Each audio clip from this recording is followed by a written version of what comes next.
Dans ce périmètre boisé, quelque part à la périphérie de Ziguinchor, la concentration est maximale et chaque geste mesuré.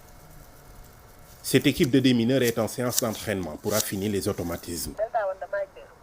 De 2023 à 2025, quand même, nous avons pu dépolluer 9 zones dans les communes de Niassia, de Boutoupa Maraconda et de Djibidione.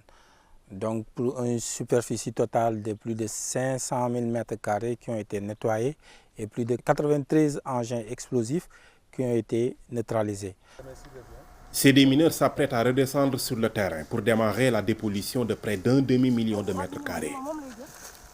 Ce qui est prévu à être dépollué en Casamance pour l'année 2026-2027 tournerait autour de 400 000 m² de terre qu'on doit dépolluer.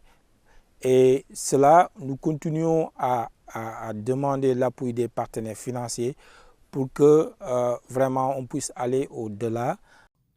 Aujourd'hui, il reste en Casamance un peu plus d'1 200 000 m² à dépolluer.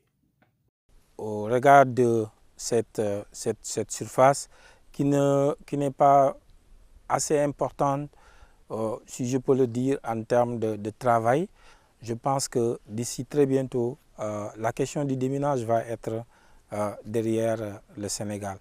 D'autant plus que dans d'autres pays, la pollution est beaucoup plus importante et ils sont arrivés à dépolluer les terres.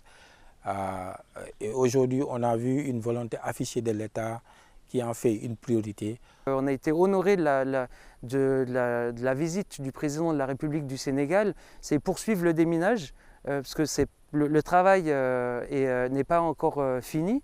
Poursuivre ce déminage d'une manière intégrée, encore une fois, et main dans la main avec tous les partenaires. Et je remercie beaucoup le gouverneur et l'ANDRAC pour leur appui qui sont constants et une volonté affirmée.